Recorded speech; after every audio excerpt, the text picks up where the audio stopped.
It's been an explosive start to the year, and Sir Keir Starmer is once again at the centre of a political storm. This time, it's not just the usual controversies, but a wave of defections rocking his party to its core. As the Labour leader enjoys his holiday, a mass exodus is taking place as people turn their backs on the party, accusing him of derailing its very foundation. But what's really going on behind the scenes? And how will this mass exodus affect Starmer's grip on power as we move into 2025? Before we get into today's video, please do hit the like button and subscribe to the channel and join our fast-growing community. Just a quick one to say we do have t-shirts available on our website. We have stuck Farmer and Make Britain Great Again ones. Make sure you check the link in the description or go to britishstand.com. As the new year unfolds, Sir Keir Starmer's leadership faces its most significant challenge yet. 20 Labour councillors from Broxtowe Borough Council in Nottinghamshire have resigned in protest, accusing the party of abandoning its traditional values. This unprecedented exodus, including council leader Milan Radulovic, a 42-year Labour veteran, signals a growing discontent within the party and a potential fracture in its once solid foundation. The councillors' resignations stem from deep-seated frustration with Labour's current trajectory. At the heart of their grievances lies the controversial decision to cut the winter fuel allowance for pensioners, a move widely perceived as a betrayal of the party's working-class roots. For decades, Labour prided itself on championing the needs of society's most vulnerable, but policies like this have left many feeling abandoned. Milan Radulovic, speaking with visible disappointment, described his decision as deeply saddening but unavoidable, citing an impossible position created by the party's shift towards centrist policies. His sharpest criticism was reserved for Labour's plans to restructure local government into super councils. Radulovic condemned the proposals as a dangerous centralisation of power, which he argued would strip local communities of their voice and reduce democracy to a mere formality. The councillors who resigned now plan to form a new independent party, a testament to their commitment to what they see as traditional Labour values. While they aim to run the council as a minority administration, their success hinges on gaining support from other independents, a precarious position highlighting the turbulence within Labour's grassroots. Labour's official response has been to downplay the resignations, with a local spokesperson labelling the defections incredibly disappointing. The spokesperson emphasised the remaining councillors' commitment to their constituents and pointed to collaboration with Labour MPs Juliet Campbell and Alex Norris as evidence of the party's resilience. However, the loss of 20 councillors, nearly the entire Labour majority on Broxtowe Borough Council, is a seismic event. When paired with reports that over 100 local grassroots members have also left the party, it's impossible to ignore the scale of dissatisfaction. For a party that depends on its grassroots activists to campaign, fundraise and organise, these defections represent more than just numbers. They're a warning sign of systemic instability. Keir Starmer's leadership is under increasing scrutiny. Rumours of a potential leadership challenge swirl as Starmer remains conspicuously absent, vacationing abroad during one of the most turbulent periods for the party. His decision to distance himself, both figuratively and literally, has done little to quell growing unrest within the party. Many within Labour's ranks see his leadership as increasingly out of touch, particularly his apparent disregard for the concerns of the working class. Policies like the winter fuel allowance cuts and his broader centrism have alienated a significant portion of the party's traditional base, creating cracks that now seem to be widening into irreparable divisions. Broxtowe is not an isolated incident. It's part of a larger pattern of grassroots discontent spreading across Labour strongholds.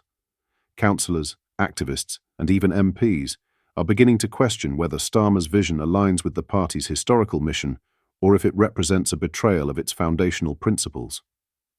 This crisis isn't just a domestic embarrassment, it's drawing international attention. Critics from abroad, including high-profile figures like Elon Musk, have weighed in, adding to the pressure on Labour. Musk's calls for accountability, particularly targeting Jess Phillips, highlight the growing perception that Labour is failing to address critical issues with transparency or urgency. Even politicians from countries like New Zealand and the United States have taken notice, with some calling out the UK's handling of domestic scandals and authoritarian tendencies. Labour's internal collapse is now not only a national issue, but a spectacle on the world stage, tarnishing the party's and the country's reputation. The road ahead for Labour looks increasingly precarious. Starmer's leadership, once seen as a stabilising force after years of turmoil, is now widely regarded as a liability. The resignation of 20 councillors in Broxtowe is symptomatic of a larger problem, a party that has lost touch with its base, its principles, and its identity. Labour's grassroots members, long considered the heart and soul of the party, are walking away in unprecedented numbers. These defections, combined with mounting dissatisfaction from within and relentless scrutiny from the outside, suggest that Labour is heading toward an existential reckoning.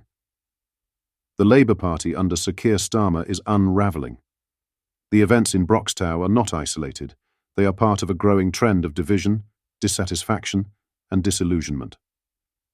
As Labour enters 2025, it's clear that the party is at a crossroads. The question is no longer whether Labour will face an internal collapse, but how severe the fallout will be. This is a pivotal moment for Labour, and the stakes couldn't be higher. If Starmer and his allies fail to address these issues urgently and effectively, they risk not only losing their grip on local councils like Broxtowe, but also their credibility as a party capable of leading the nation. Labour's future hangs in the balance, and unless there's a dramatic course correction, the party may find itself relegated to the political sidelines, overshadowed by its own failures and missed opportunities. Lastly, let me take you back to 2014, when a relatively unknown actress, Meghan Markle, starred in the American TV series Suits. Thought to be incredibly ambitious and business-savvy, she launched a lifestyle blog named after her favourite wine Tignanello, costing over £100 per bottle. Meghan had created the TIG, giving her a platform to share with her growing online community lifestyle tips, recipes, beauty and wellness ideas, all with a personal touch. The blog became very popular, with a wide reach, a significant amount of media attention, even before she met Prince Harry, and successfully promoted brand Meghan. 2 years later, in 2016, Meghan Markle met the grandson of Queen Elizabeth II, and her life changed forever. Ahead of her marriage to Prince Harry, Meghan made the decision to shut down her blog and social media accounts. Meghan's final post said, "What began as a passion project evolved into an amazing community of inspiration, support, fun, and frivolity. You've made my days brighter and filled this experience with so much joy. Keep finding those TIG moments of discovery, keep laughing and taking risks, and keep being the change you wish to see in the world. Above all, don't ever forget your worth. As I've told you time and time again, you, my sweet friend, you are enough." The newly married Duchess of Sussex was propelled into the global spotlight, and her turbulent time as a working royal, she has since revealed, left her suicidal. The Duke and Duchess of Sussex cut ties and moved to the United States for the Californian lifestyle that Meghan was once used to.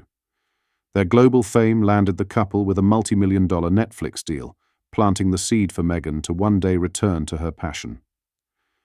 Whether you like or loathe the Duchess of Sussex, there is no denying that she has used her newly found global fame to hone her profile. The jury is out as to whether she has been successful in this mission. What are your thoughts on what we discussed in today's video? Let me know down in the comment section below. If you've not yet already, make sure you do drop a like on this video and subscribe to the channel for more British content. Thank you. Take care. Goodbye.